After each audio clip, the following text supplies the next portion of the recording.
Hospitals एक ऐसी जगह जहां पर जिंदगी और मौत दोनों एक ही छत के नीचे सांस लेती हैं। जहां ऑपरेशन थिएटर में किसी की जान बचाई जा रही होती है तो अगले ही कमरे में कोई अपनी आखिरी सांस ले रहा होता है। जब ऐसी किसी जगह पे दर्द, मौत और इतने सारे इमोशंस की एनर्जी रह जाती है तो शायद उन्हीं के साथ रह जाती है कुछ नेगेटिविटी भी और शायद कई आत्माएं भी। आज हम बात करने वाले हैं इस दुनिया के कुछ ऐसे हॉस्पिटल्स की जहां पर सिर्फ पेशेंट्स का ही नहीं बल्कि उनकी रूह का भी बसेरा है। जहां के खामोश कॉरिडोर्स से कभी कभी किसी की हल्की आहट सुनाई देती है। जहां पर कई ऐसे ऑपरेशन टेबल्स हैं जहां पर आज भी कुछ अधूरी कहानियां हैं जो चलती जा रही हैं। कहते हैं कुछ जख्म शरीर के नहीं बल्कि रूह के होते हैं, और जब वो जख्म भरते नहीं तो उनका दर्द इन दीवारों में बस जाता है। टाइम गुजरता है, स्टाफ चला जाता है, लेकिन कुछ आवाजें, कुछ साए वहीं रह जाते हैं। रात के सन्नाटे में वो हॉलवेज, वो मॉर्ग्स अब भी इन्हें महसूस करते हैं। तो चलिए जानते हैं इस दुनिया के ऐसे 5 हॉन्टेड और खौफनाक हॉस्पिटल्स के बारे में।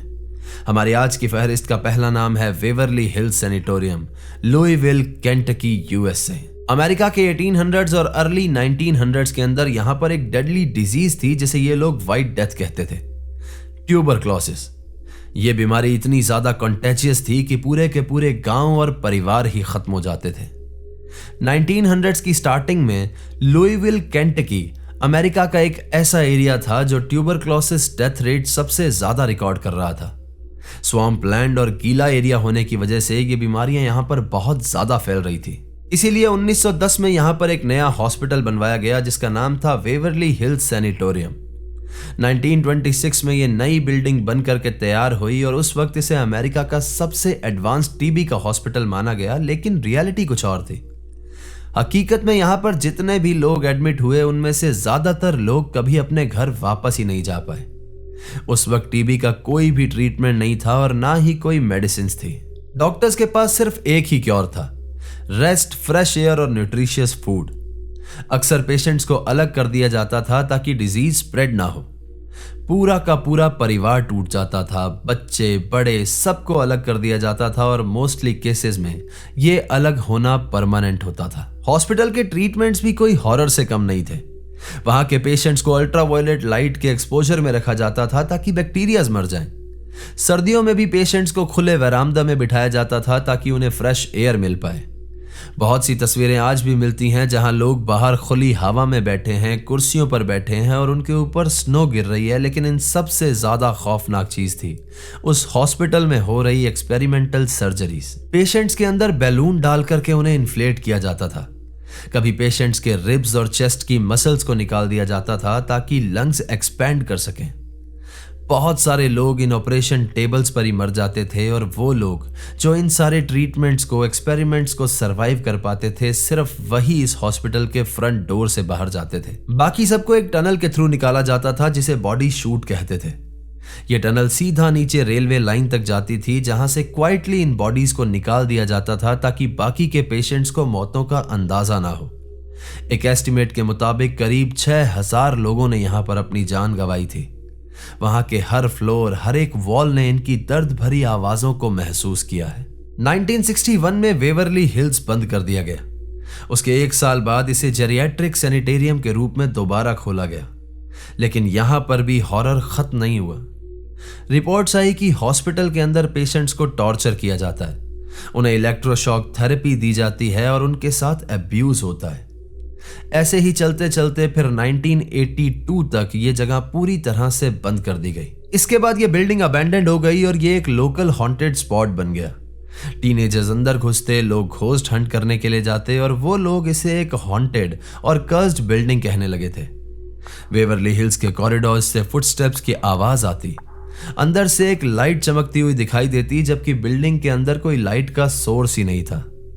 कुछ विजिटर्स ने बताया कि उन्होंने 3rd फ्लोर पे एक लड़की को दौड़ते हुए देखा है, एक बच्चे को देखा है जो कि वहां पर लेदर बॉल से खेल रहा है और एक औरत को देखा है जिसकी रिस्ट से खून बह रहा है और वो मदद के लिए चिल्ला रही है। किचन और कैफेटेरिया से कुकिंग की स्मेल आती जैसे अभी भी वहां पर खाना बन रहा हो। किचन के अंदर व्हाइट कोट पहने एक आदमी को देखा गया, लेकिन जैसे ही लोग पास जाते वो वहां से गायब हो जाता। बेवर्ली हिल्स का सबसे ज्यादा इनफेमस एरिया है वहां का 5th फ्लोर। कि ये फ्लोर 2 नर्स स्टेशन, एक पेंट्री और 2 रूम का कॉम्बिनेशन था और सबसे ज्यादा इस फ्लोर पे जो हॉन्टेड जगह थी वो था यहाँ का रूम नंबर 502। इसकी कहानी सबसे ज्यादा डिस्टर्बिंग है। 1928 में यहाँ पर एक नर्स ने सुसाइड कर लिया था। कहते हैं कि वो मैरिड नहीं थी और वो प्रेग्नेंट थी।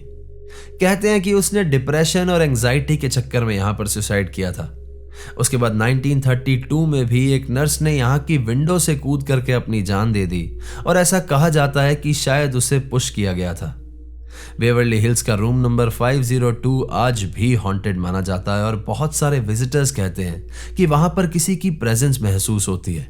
विंडोज के पीछे शैडोज मूव करती हुई दिखाई देती हैं और वो रूम एक अलग सी नेगेटिव एनर्जी रखता है। कई लोगों का कहना है कि वहां पर उन्हें ऐसा महसूस होता है जैसे उन्हें कोई देख रहा हो। जब से बेवर्ली हिल्स अबैंडन्ड हुआ है, कई सारे वॉलंटियर्स, घोस्ट हंटर्स ने यहाँ पर बहुत सारी पैरानॉर्मल एक्टिविटीज रिकॉर्ड की हैं। डोर स्लैम होते हैं, अंदर से अजीब सी आवाजें आती है और कुछ लोगों पर तो अनसीन एंटिटीज ने अटैक तक किया है। आज भी बेवर्ली हिल्स को अमेरिका का सबसे ज्यादा हॉन्टेड हॉस्पिटल माना जाता है। कहा जाता है कि जहां पर इतना दर्द, मौत और दुख हो, वहां पर आत्माएं कभी भी चैन से नहीं बैठती। बेवर्ली हिल्स के अंदर आज भी शायद वो सांसें गूंजती हैं जो कभी सही होने की उम्मीद में आखिरी बार ली गई थी। हमारी आज की फहरिस्त का दूसरा नाम है Royal Hope Hospital, Florida, USA. Saint Augustine Florida का एक बहुत ही पुराना एरिया जो कि बहुत खूबसूरत भी है। लेकिन इसी खूबसूरती के पीछे छिपी है एक जगह जो इसे अमेरिका के सबसे हॉन्टेड हॉस्पिटल्स में से एक बनाता है। नाम है रॉयल होप हॉस्पिटल। यह हॉस्पिटल 1700s के एंड में बना था जब यह जगह स्पेनिश रूल में थी। उस समय यह एक मिलिट्री हॉस्पिटल था और 1784 से 1821 तक यहां पर इंजर्ड सोल्जर्स का इलाज होता था। हर दिन यहां पर दर्द और चीखने की आवाजें गूंजती थी। सिविल वॉर के दौरान यहां पर क्रूड सर्जरीज की जाती थी, बिना किसी सर्जरी और बिना प्रॉपर टूल्स के। सिर्फ एक वुडन टेबल और कुछ टूल्स की मदद से यहां पर सर्जरी की जाती थी और उनमें से ज्यादातर लोग इसी टेबल पर इलाज के दौरान ही अपना दम तोड़ देते थे। अगले कुछ डेकेड्स तक तो यह हॉस्पिटल चलता रहा, लेकिन फिर 19th सेंचुरी में इसे तोड़ दिया गया। बाद में सिटी ने जब डिसाइड किया कि इसे रीबिल्ड किया जाएगा तो उन्हें कुछ ऐसा मिला जिसने उन्हें हिला करके रख दिया। कंस्ट्रक्शन वर्कर्स जब वहां पर काम कर रहे थे और पुरानी पाइप्स को रिपेयर कर रहे थे तो उन्हें जमीन के नीचे कुछ हार्ड महसूस हुआ। जैसे जैसे वहां पर खुदाई चालू हुई तो नीचे जमीन से ह्यूमन बोन्स मिलने लगे। हजारों की तादाद में हड्डियां, रिब्स, स्कल्स और पूरे पूरे स्केलेटन्स। तब समझ में आया कि पहला हॉस्पिटल एक ancient native American burial site पे बना था, शायद टेमुकोआ ट्राइब का। लोगों का कहना है कि उनकी आत्माएं आज भी जिंदा हैं और चैन से नहीं सोई हैं, और जब से उनकी ग्रेव्स को डिस्टर्ब किया गया है तब से यहां पर कुछ तो बहुत गलत होने लगा है। जहां पर पहले रॉयल होप हॉस्पिटल खड़ा था वहां पर आज एक म्यूजियम खड़ा हुआ है जिसका नाम है स्पेनिश मिलिट्री हॉस्पिटल म्यूजियम। दिन में तो वहां पर सब कुछ नॉर्मल लगता है, लेकिन जैसे जैसे रात होने लगती है वहां पर पैरानॉर्मल एक्टिविटीज की शुरुआत हो जाती है। विजिटर्स का कहना है कि वहां पर खाली रूम में से उन्हें रोने और गुर्राने की आवाजें सुनाई दी हैं। ऊपर के फ्लोर से फुटस्टेप सुनाई देते हैं जैसे वहां पर कोई मार्च कर रहा हो। बेड्स खुद ब खुद मूव करने लगते हैं, ग्लास जार स्लाइड होने लगते हैं और कभी कभी ऐसा महसूस होता है जैसे कोई साया आपके एकदम पास में से गुजर गया। वहां के स्टाफ का कहना है कि वो सूरज ढलने के बाद वहां पर रुकने की गलती तक नहीं करते। हॉस्पिटल के कुछ रूम और भी ज्यादा हॉन्टेड माने जाते हैं, जैसे द मॉर्निंग रूम, जहां पर परिजन अपने परिवार वालों को आखिरी गुड बाय कहने आते थे।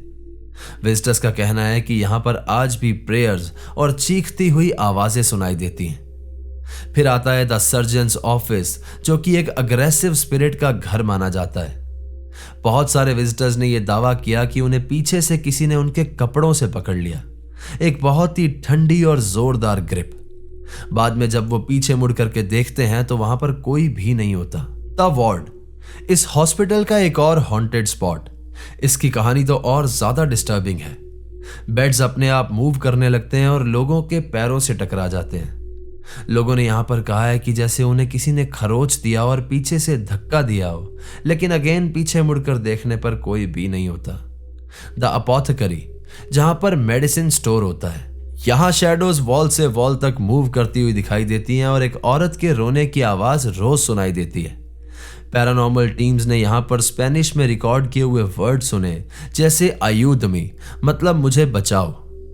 कुछ एक विजिटर्स ने यहाँ पर ऑब्स देखे जिन्होंने उनकी गाड़ी तक को फॉलो किया। लोकल लोगों का कहना है कि ये वहां के सोल्जर्स की आत्माएं हैं, नेटिव स्पिरिट्स हैं जिनके रेस्ट को तोड़ दिया गया है।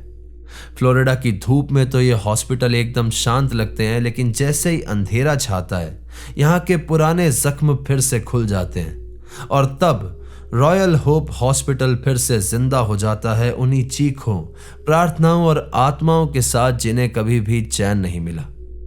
हमारी आज की फहरिस्त का तीसरा नाम है old Changi hospital, Singapore. Hospitals अपने आप में एक बहुत ही एयरी वाइब रखते हैं। लंबे कॉरिडोर, स्टेराइल कमरे और वो डेड साइलेंस जिसमें एक हल्की सी आवाज भी बहुत अजीब लगती है। लेकिन सिंगापुर का ये ओल्ड चांगी हॉस्पिटल इन सब से अलग है। ये जगह एक प्रॉपर हॉन्टेड स्पॉट है, अबेंडेंड, आइसोलेटेड और डेकेड से हॉन्टेड स्टोरीज का सेंटर। 1935 में ब्रिटिश कॉलोनियल गवर्नमेंट ने इसे चांगी एरिया के मिलिट्री बेस कैंप के एक पार्ट के रूप में बनवाया था। उस वक्त ये किचनर बैरिक्स का एक हिस्सा था जहां पर ब्रिटिश आर्मी के रॉयल इंजीनियर्स रहा करते थे। कुछ साल तक सब कुछ एकदम नॉर्मल रहा, लेकिन फिर जब 1942 में जापानीज फोर्सेस ने सिंगापुर पर कब्जा किया, तब इस हॉस्पिटल की कहानी बिल्कुल बदल गई। जापानीज ऑक्यूपेशन के दौरान चांगी हॉस्पिटल को प्रिजनर्स ऑफ वॉर के लिए एक होल्डिंग एरिया बना दिया गया। यहां पर जापानीज मिलिट्री पुलिस, जिसे कैंपिटी कहते थे, उन्होंने अपना टॉर्चर सेंटर सेटअप किया। कैंपिटी अपनी क्रूएल्टी के लिए बहुत ही ज्यादा मशहूर थे और ऐसा कहा जाता है कि हॉस्पिटल्स के कुछ कमरों को टॉर्चर चेम्बर्स बना दिया गया था, जहां पर दीवारों के साथ बड़ी बड़ी चेन्स लटकती थी और उनके नीचे खून के बड़े बड़े धब्बे मिलते थे। जंग के बाद ब्रिटिशर्स ने इसे रॉयल एयरफोर्स हॉस्पिटल बना दिया। 1960s में इसमें एक नया ब्लॉक 161 ऐड हुआ, जिससे पुराने ब्लॉक 24 और 37 कनेक्ट हुए। यह उस समय का सबसे ज्यादा मॉडर्न डिजाइन था। इसके बाद जब सिंगापुर इंडिपेंडेंट हुआ तो इस हॉस्पिटल की अथॉरिटी अलग अलग लोगों को सौंप दी गई। कभी इसे एनजुक हॉस्पिटल, कभी यूके मिलिट्री हॉस्पिटल और फाइनली सिंगापुर के आजाद होने के बाद इसे सिंगापुर आर्म्ड फोर्सेस हॉस्पिटल के नाम से जाना गया। 1970s तक तो यहां पर सिविलियंस के लिए भी मेडिकल सर्विसेज अवेलेबल थी, लेकिन इस हॉस्पिटल का लेआउट एक नाइटमेयर था। बिल्डिंग्स के बीच में काफी ज्यादा ऊंचाई नीचाई थी और हिली एरिया था, जिससे एक वार्ड से दूसरे वार्ड तक जाना बहुत ज्यादा मुश्किल हो जाता था और इसीलिए फिर फाइनली 1997 में इस हॉस्पिटल को बंद कर दिया गया और आज लोग इसे सिंगापुर में ओल्ड चांगी हॉस्पिटल के नाम से जानते हैं। कुछ लोग कहते हैं कि यहाँ पर सैटनिक रिचुअल्स भी किए गए हैं। ब्लैक सिंबल्स, पेंटाग्राम्स, ब्लड मार्क्स मिलने तक की रिपोर्ट आई है। अर्बन एक्सप्लोरर और घोस्ट हंटर्स ने क्लेम किया है कि यहाँ पर उन्हें एक अजीब से अपैरिशंस दिखाई दी हैं। कोई पुराने यूनिफॉर्म में, कोई नर्स की यूनिफॉर्म में और एक साइकिलिस्ट ने तो यहाँ पर अपने कैमरा के अंदर विंडो पे एक ब्लैक शैडो तक रिकॉर्ड कर ली, जो कि बाद में वहां से वैनिश हो गई। ओल्ड चांगी इतना ज्यादा इनफेमस है कि वहां के पॉप कल्चर का भी हिस्सा बन गया है। हॉरर शोज जैसे इनक्रेडिबल टेल्स, मूवीज जैसे हॉन्टेड चांगी इसी हॉस्पिटल में शूट की गई हैं। आज भी ये जगह ऑफिशियली क्लोज्ड है। गवर्नमेंट ने इसे रिस्टोर करने के कई सारे प्लान्स बनाए हैं, लेकिन सब फेल हो गए। सिक्योरिटी गार्ड्स का कहना है कि उन्हें अंदर से अजीब सी आवाजें सुनाई दी हैं, जैसे फुटस्टेप्स और बहुत जोर से डोर स्लैमिंग की। कुछ डरे हुए लोगों का कहना है कि जब से वो इस एरिया के पास से गुजरे हैं या फिर यहाँ पर आए हैं, तब से उनके साथ कुछ अजीब सी चीजें होना शुरू हो गई हैं। हमारी आज की फहरिस्त का अगला नाम है मैनिकोमियो दी रेकोनिगी हॉस्पिटल, इटली का भयानक असाइलम। इटली के एक शांत टाउन के आउटस्कर्ट्स पर एक पुरानी टूट चुकी दीवार के पीछे एक आयरन गेट आज भी खड़ा है, पूरा जंग लगा हुआ, लेकिन आज भी कुछ छुपाए हुए। इसी दरवाजे के अंदर है मैनिकोमियो दी रेकोनिगी हॉस्पिटल, जहां पर एक समय पर लोग इलाज के लिए जाते थे, लेकिन उनमें से बहुत कम लोग वापस लौटकर अपनी नॉर्मल लाइफ में आ पाए। यह असाइलम 1872 में बनाया गया था, जब मेंटल हेल्थ ट्रीटमेंट अपने शुरुआती दौर में था। यहां पर उन लोगों का इलाज होता था जो कि अलग अलग मेंटल डिसऑर्डर से जूझ रहे थे, जैसे साइकोफ्रेंजिया, डिप्रेशन और कुछ एक्सट्रीम केसेस जैसे कि पेडोफिलिया। वहां पर उस समय लोगों का मानना था कि इन लोगों को सोसाइटी से दूर ही रखना चाहिए। इसीलिए मैनिकॉमियो द रकॉनिगी जैसे जो असाइलम हैं वो इस सोसाइटी के लिए एक ब्लैक होल बन गए, जहां पर लोग जाते तो थे लेकिन उनमें से बहुत कम लोग वापस लौट पाते थे। 1920s तक ये असाइलम सबसे बड़े और मॉडर्न मेंटल इंस्टीट्यूशन में से एक बन गया था। यहाँ पर 1500 पेशेंट्स थे।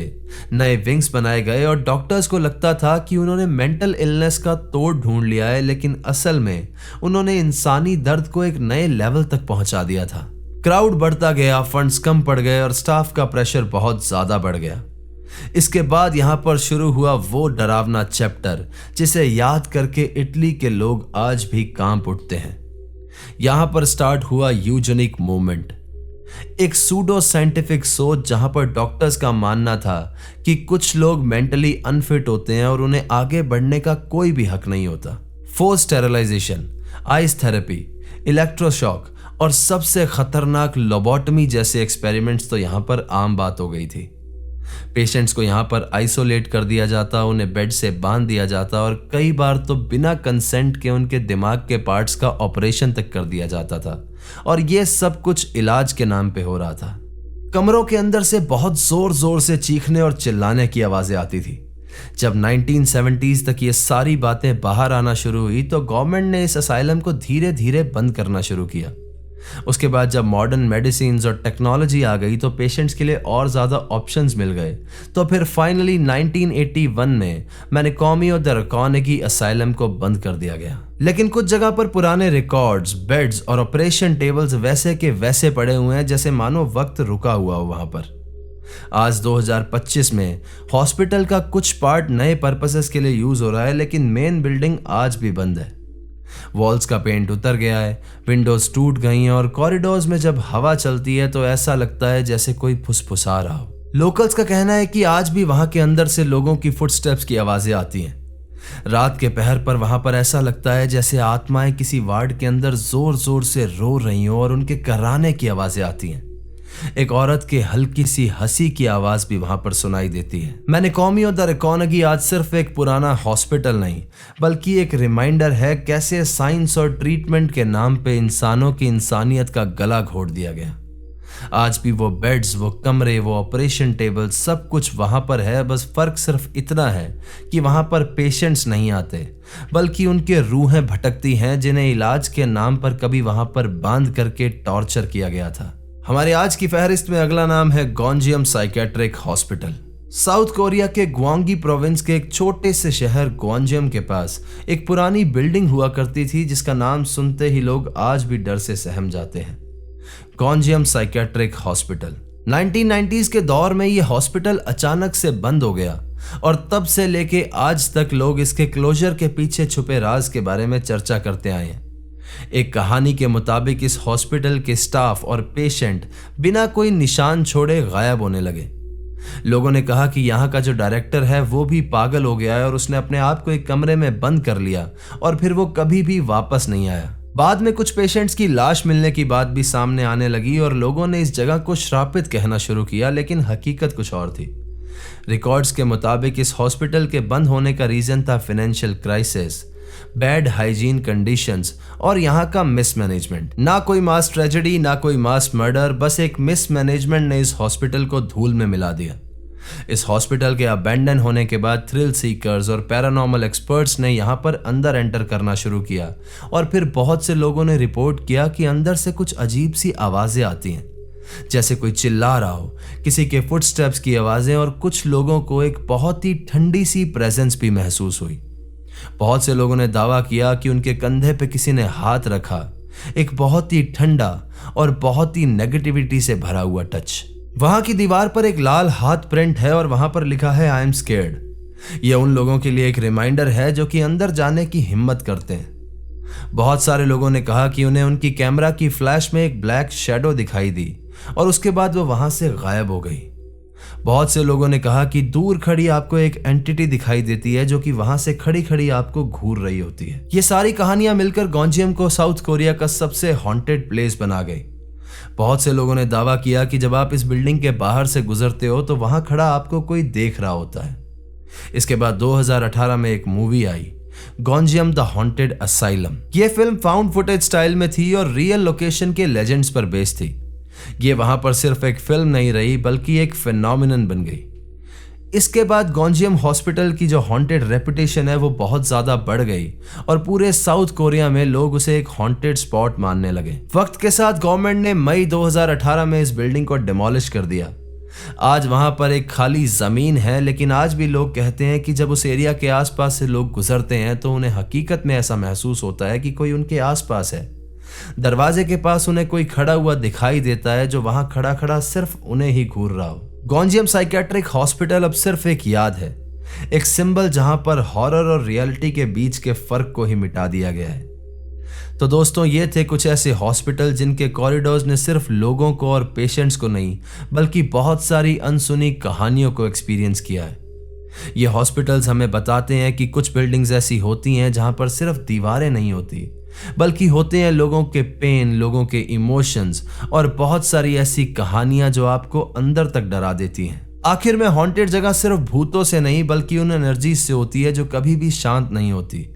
इसीलिए चाहे कितने भी साल बीत जाए, इन हॉस्पिटल्स के अंदर चलती हुई वो ठंडी हवा, वो खामोशी, वो प्रेजेंस हमेशा फील होती रहती है। इन हॉस्पिटल्स में सचमुच में कोई आत्मा है या फिर ये हॉन्टेड बिल्डिंग्स हैं जिसके ऊपर लोगों ने सिर्फ कहानियां बना दी हैं, इस चीज का फैसला मैं आप लोगों पर छोड़ता हूं।